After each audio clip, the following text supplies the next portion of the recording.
BBC বাংলার অধিবেশন প্রবাহতে আপনাদের স্বাগত। আজ আপনাদের সাথে লন্ডন স্টুডিও থেকে আছি মানসী বড়ুয়া, আর ঢাকায় আমার সাথে থাকছেন আকবর হোসেন।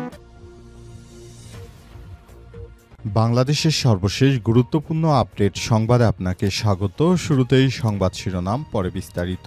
প্রথমেই জানাবো আমাদের হাতে থাকা সর্বশেষ গুরুত্বপূর্ণ সবথেকে তাজা আপডেট সংবাদ। হলফনামায় উল্লেখ নেই এমন সম্পদের মালিকদেরকে শাসক হিসেবে চায় না বললেন দুদকের চেয়ারম্যান। নির্বাচনী হলফনামায় উল্লেখ করা হয়নি এমন সম্পদের মালিকদের আগামীতে শাসক হিসেবে চায় না দুর্নীতি দমন কমিশন দুদকের চেয়ারম্যান ড মোহাম্মদ আব্দুল মোমেন। সেই সঙ্গে আগামী দিনের শাসকরা যেন অবশ্যই ন্যায়নিষ্ঠা হন সেই প্রত্যাশা ব্যক্ত করেছেন তিনি।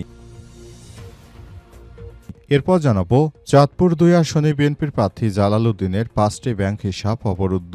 চাঁদপুর ২ মতলব আসনে ত্রয়োদশ জাতীয় সংসদ নির্বাচনে বিএনপির মনোনীত প্রার্থী ড মোহাম্মদ জালাল উদ্দিন ও তার পরিবারের ৪ সদস্যের ৫টি ব্যাংক হিসাব অবরুদ্ধ করার আদেশ দিয়েছে আদালত। অবৈধভাবে অর্থ লেনদেন এবং এই টাকা বিদেশে পাচার করবেন এই অভিযোগে তার বিরুদ্ধে ব্যবস্থা গ্রহণ শুরু হয়েছে। জানা গেছে তিনি এই অর্থ অবৈধভাবে উপার্জন করেছেন।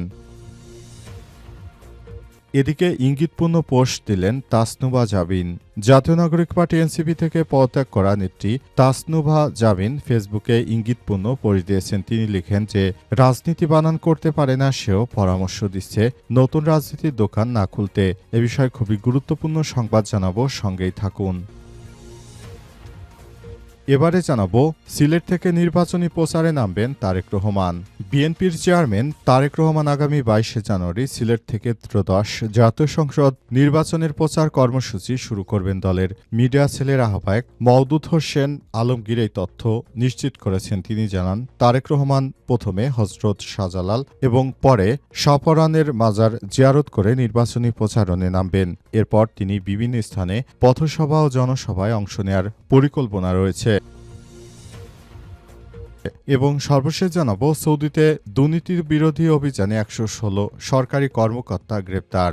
সৌদি আরবে দুর্নীতি বিরোধী অভিযানে বিভিন্ন মন্ত্রণালয় ও সরকারি সংস্থার অন্তত ১১৬ কর্মকর্তাকে গ্রেপ্তার করা হয়েছে। দীর্ঘ তদন্তের পর দেশটির oversight and anti corruption authority বা নাজাহা এই অভিযান পরিচালনা করে। আরবি দৈনিক ওকাজের বরাত দিয়ে তথ্য জানিয়েছে গালফ নিউজ। প্রিয় দর্শক, এতক্ষণ শুনছিলেন সংবাদ শিরোনাম, এবারে বিস্তারিত। তবে তার আগে বন্ধুরা অনুরোধ থাকবে এই সংবাদটিতে একটি লাইক দিন। এই চ্যানেলে আপনি নতুন হয়ে থাকলে আমাদের সংবাদটি দেখতে দেখতে চ্যানেলটি সাবস্ক্রাইব করে রাখুন। কমেন্ট করে বন্ধুরা আপনার মূল্যবান মতামত জানিয়ে দিন আপনি বিশ্বের কোন দেশ থেকে বা বাংলাদেশের কোন স্থান থেকে আমাদের সংবাদটি দেখছেন এবং শুনছেন। আর বন্ধুরা সংবাদটি আপনার সোশ্যাল মিডিয়া ফেসবুকে শেয়ার করে বন্ধুদেরও দেখার সুযোগ করে দিন। গাজা যুদ্ধে আপনি যদি নিরীহ ফিলিস্তিনিদের ভালোবেসে থাকেন কমেন্টে ইয়েস লিখে বিশ্ববাসীকে জানিয়ে দিন। এবারে বিস্তারিত। হলফনামায় উল্লেখ নেই এমন সম্পদের মালিককে শাসক হিসেবে চায় না বললেন দুদকের চেয়ারম্যান। নির্বাচনী হলফনামায় উল্লেখ করা হয়নি এমন সম্পদের মালিকদের আগামীতে শাসক হিসেবে চান না দুর্নীতি দমন কমিশন দুদকের চেয়ারম্যান ড মোহাম্মদ আব্দুল মোমেন। সেই সঙ্গে আগামী দিনের শাসকরা যেন অবশ্যই ন্যায়নিষ্ঠাবান হন সেই প্রত্যাশাও ব্যক্ত করেছেন তিনি। আজ দুদকে সাংবাদিকদের সংগঠন রিপোর্টার্স এগেইনস্ট করাপশন র্যাক প্রতিষ্ঠাবার্ষিকীর অনুষ্ঠানে গণমাধ্যম কর্মীদের প্রশ্নের জবাবে তিনি এই প্রত্যাশার কথা জানান। তিনি বিগত নির্বাচনগুলোর উদাহরণ টেনে দুদকের এই কর্মকর্তা বলেছেন, শেখ হাসিনা যখন হলফনামায় তার আয় ব্যয়ের হিসাব দেখিয়েছিল সেগুলো যদি প্রপারভাবে তদন্ত করা হতো তাহলে শেখ হাসিনা আসলে নির্বাচনই করতে পারতেন না। সে বিষয়টি আমাদের সবাইকে আরও বেশি ভাবতে হবে। তিনি বলেন, এমন শাসক আমরা চাই না যাদের হলফনামায় কোনো সম্পদের বিবরণ নেই কিন্তু ঘাটলে দেখা যাচ্ছে তাদের অসংখ্য সম্পদ রয়েছে, সেই সম্পদগুলো তারা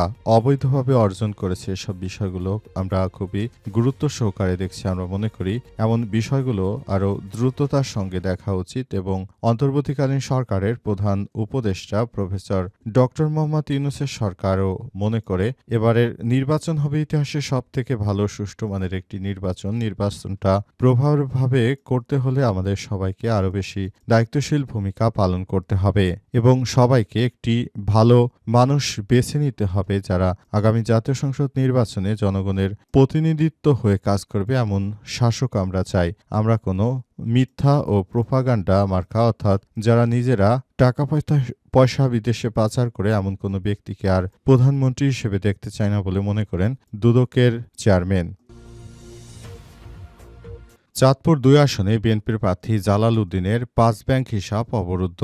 চাঁদপুর ২ মতলব আসনে ত্রয়োদশ জাতীয় সংসদ নির্বাচনে বিএনপির মনোনীত প্রার্থী ড মোহাম্মদ জালাল উদ্দিন ও তার পরিবারে ৪ সদস্যের ৫টি ব্যাংক হিসাব অবরুদ্ধ করার নির্দেশ দিয়েছে আদালত। দুর্নীতি দমন কমিশন দুদকের আবেদনের পরিপ্রেক্ষিতে রোববার ঢাকা মহানগর সিনিয়র স্পেশাল জজ মোহাম্মদ সাব্বির ফয়েজের আদালত এ আদেশ দিয়েছে। দুদকের সহকারী পরিচালক জনসংযোগ তানজির আহমেদ এই তথ্য নিশ্চিত করেন। এর আগে দুদকের সহকারী পরিচালক এস.এম. মামুনুর রশিদ এর ব্যাংক হিসাব অবরুদ্ধ চেয়ে আবেদন করেন। এতে বলা হয়, অভিযোগ সংশ্লিষ্ট ব্যক্তির বিরুদ্ধে বিধি বহির্ভূত অর্থ উপার্জন করে তার নিজ স্বার্থ সংশ্লিষ্ট ব্যক্তিদের নামে হস্তান্তরের মাধ্যমে বৈধ করার চেষ্টা এবং বিদেশে অর্থ পাচারের অভিযোগ অনুসন্ধান চলমান রয়েছে। অনুসন্ধান চলাকালে জালাল উদ্দিন ও তার পরিবারের ৪ সদস্যের নামে ৫টি ব্যাংক হিসাবের তথ্য পাওয়া গেছে। এসব হিসাবে বিপুল পরিমাণ অর্থ লেনদেনের বিষয়টি স্বাভাবিক এবং সন্দেহজনক। প্রাথমিকভাবে জানা গেছে জালাল উদ্দিন মানি লন্ডারিংয়ের উদ্দেশ্যে উল্লেখিত ব্যাংক হিসাবে লেনদেন করেছেন। এসব অর্থ উত্তোলন করে বিদেশে পাচার বা বেহাত হওয়ার সম্ভাবনা রয়েছে। তাই সুষ্ঠু অনুসন্ধানের সাথে ৫টি ব্যাংক হিসাব অবরুদ্ধ করার নির্দেশ দেওয়া হয়েছে। বিএনপির এই নেতাকর্মীরা ক্ষমতায় আসার আগেই তারা এখনই অবৈধভাবে অর্থ উপার্জন করতে শুরু করেছে। আগামীতে তারা ক্ষমতায় গেলে আশা করা যাচ্ছে যে আরও বেশি তারা দুর্নীতি করবে। সুতরাং এদেশের মানুষের বিবেক অনুযায়ী তাদেরকে এখনই সেই সিদ্ধান্ত গ্রহণ করতে হবে যাতে করে এরকম চিহ্নিত ব্যক্তিদেরকে ভোট না দেয়। এছাড়াও বিএনপির মধ্যে যারা ভালো নেতাকর্মী রয়েছে তাদেরকে অবশ্যই বিজয় করতে হবে। তবে যারা বিএনপির সুযোগ সুবিধা ব্যবহার করে তারপর নতুন করে তারা নানাবিধ সমস্যা তৈরি করছে, এই ব্যক্তিদের বিরুদ্ধে অবশ্যই কাজ করতে হবে। নতুন বাংলাদেশ গড়ে তুলতে হবে এবং প্রত্যেকটি জায়গায় জায়গায় এসব ব্যাপার নিয়ে কাজ করতে হবে। তাই সবাইকে নতুন বাংলাদেশ গড়ে তোলার জন্য অবশ্যই এসব চাঁদাবাজ ও যারা অবৈধভাবে অর্থ উপার্জন করে এদেরকে অবশ্যই ত্যাগ করা উচিত। ইঙ্গিতপূর্ণ পোস্ট তাসনুবা জামিনের। জাতীয় নাগরিক পার্টি এনসিপি থেকে পদত্যাগ করা নেত্রী তাসনুবা জামিন তার ফেসবুকে ইঙ্গিতপূর্ণ পোস্ট করেছেন। তিনি লেখেন যে রাজনীতি বানান করতে পারে না, সেও পরামর্শ দিচ্ছে নতুন রাজনীতির দোকান না খুলতে।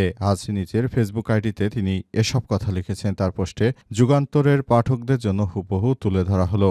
গতকাল থেকে নিশ্চয়ই খেয়াল করেছেন সালমান মুক্তাদির এবং তার পরিবার নিয়ে প্রোপাগান্ডা সিস্টেমেটিক্যালি শৃঙ্খলা মেনে সোশ্যাল মিডিয়াতে ছড়িয়ে পড়েছে।